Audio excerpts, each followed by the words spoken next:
Hello friends, welcome back. कल शाम को रात को मैंने लगाया था आईबीपीएस पीओ मेंस का क्वांट का सेशनल मॉक टेस्ट वन, जिसको बोलते हैं डाटा एनालिसिस और डाटा इंटरप्रिटेशन।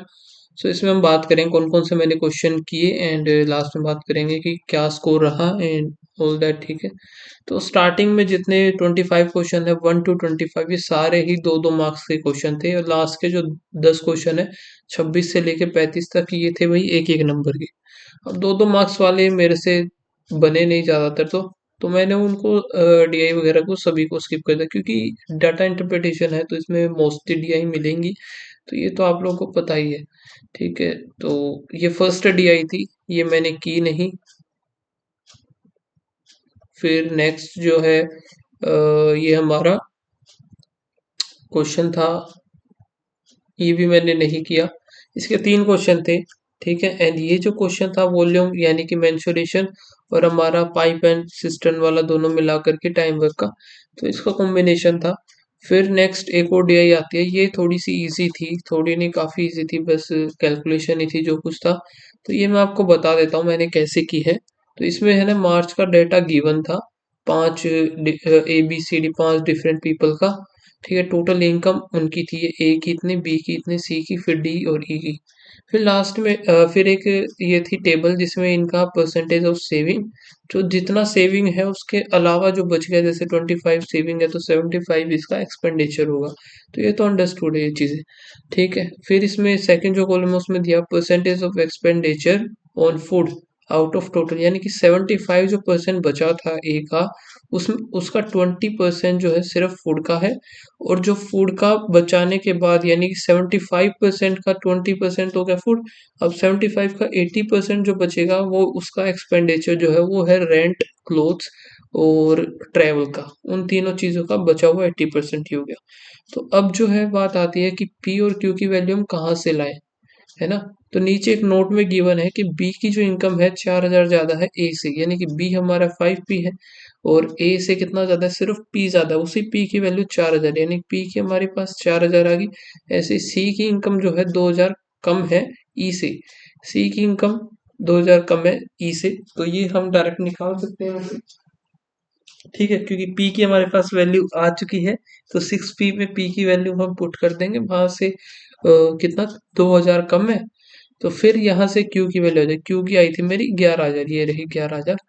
ठीक है, फिर पूरा जो है कैलकुलेशन ही बचती है बस सारी, उसमें डाटा निकालना है पूरा, हमें कैलकुलेट करनी है हर एक चीज़ें अलग अलग।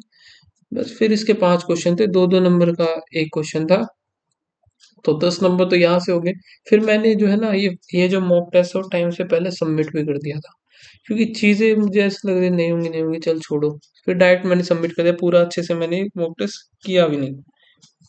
फिर नेक्स्ट जो थी, एक ये थी भाई कैसलेट। इसको भी मैंने देखा नहीं, पढ़ा ही नहीं बिल्कुल, बस सीधा स्किप मार दिया था। ठीक है, फिर नेक्स्ट ये क्वांट, जैसे कि अर्थमेटिक के क्वेश्चन आ गए, ये भी मैंने देखे ही नहीं, डायरेक्ट स्किप किया हुआ है। जैसा आपको दिख भी रहा होगा 1 सेकेंड, डायरेक्ट मैंने स्किप ही किए थे, अच्छे से मैंने पूरा पेपर देखा भी नहीं था।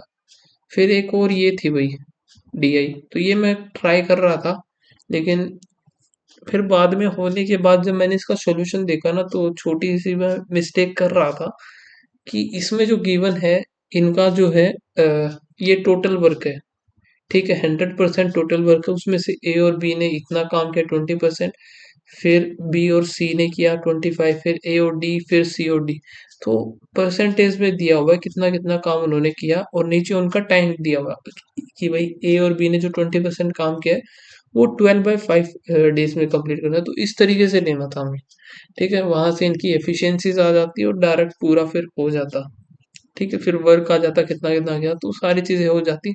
हमें वर्क मानना पड़ता कुछ भी, जो हम एलसीएम ले पाए अच्छे से, तो 600 ही मानना पड़ता। 600 से हम फिर 1200 मान सकते हैं या फिर 1800, लेकिन 600 माने कम से कम हमें मानना था इस वजह से। ठीक है, तो 600 सही है।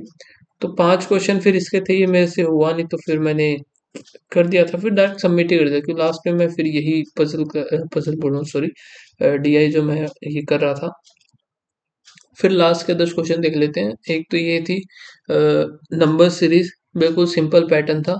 यहाँ से 0 का, फिर 7 का, फिर कितना है ये 23, 24, 25, 26, तो क्यूब -1 हो रहा है। 1 का क्यूब -1, 2 का क्यूब -1, 3 का क्यूब -1, इस तरीके से। तो बिल्कुल सिंपल से पैटर्न चल रहे थे हर एक में। तो नेक्स्ट है एक और, ये भी नंबर सीरीज ही है। इसमें भी नॉर्मल पैटर्न थे जो सिंपल होते हैं, प्रीलिम्स में आते हैं वही पैटर्न थे। इसमें 3 क्वेश्चन थे इस तरीके से ये। ठीक है, फिर ये थी वही डाटा एनालिसिस, डाटा सफिशिएंसी वाले क्वेश्चन। तो इसमें 3 स्टेटमेंट गिवन थी और मैं बताता एवरेज ऑफ 5 पीपल। तो यहाँ से या तो हम 1 और 2 को ले लें, ठीक है, या फिर 1 और 3 को ले लें। तो ये आंसर आ रहा था इसका। नेक्स्ट फिर ये भी डाटा सफिशिएंसी क्वेश्चन था, तो ये भी हो गया था। फिर बाकी सारे यही है। ठीक है, एक क्वेश्चन मैंने नहीं हो पाया था मेरे से, ये वाला आइदर वन अलोन और टू इज सफिशिएंट, ये आना था। ये मुझे समझ में नहीं आया कैसे, क्या है, प्रोबेबिलिटी का थोड़ा सा कम ही रहता है मेरा। फिर लास्ट में 3 क्वेश्चन बचे हुए थे क्वाड्रेटिक इक्वेशन से। तो मैच करना था कौन सा सही मैच हो रहा है, मतलब आपको डायरेक्ट मैच नहीं करना कि ए और बी सही है। आपको डायरेक्ट जो है आंसर में गिवन है ना ऑप्शन, वहां से आपको चेक करना है सेकंड का सी मैच कर रहा है या नहीं कर रहा। तो यहाँ से थर्ड वाला ऑप्शन मैच कर रहा था। इस तरीके से 3 क्वेश्चन थे ये। अब बात करते हैं कि स्कोर कितना है। तो अटेम्प्ट जो थे वो मेरे 14 ही है। तो 14, और जितने कि मैंने सारे सही थे, एक्यूरेसी फुल रही, इस वजह से थोड़ा सा ठीक रहा, लेकिन परसेंटाइल काफी ज्यादा कम है। ठीक है, स्कोर 19 बना है, परसेंटाइल जो है 59.9 है ना। और इसकी अगर हम बात करें, बाकी और चीजें देखें, तो ये परसेंटाइल वाला है। ठीक है, तो काफी सही सही नंबर आए हुए हैं दूसरे जिन्होंने भी लगाए हैं। तो आप लोगों ने अगर इसको अटेम्प्ट किया तो प्लीज अपना स्कोर बताना, एंड मिलते हैं नेक्स्ट वीडियो में। तब तक के लिए बाय बाय, थैंक यू।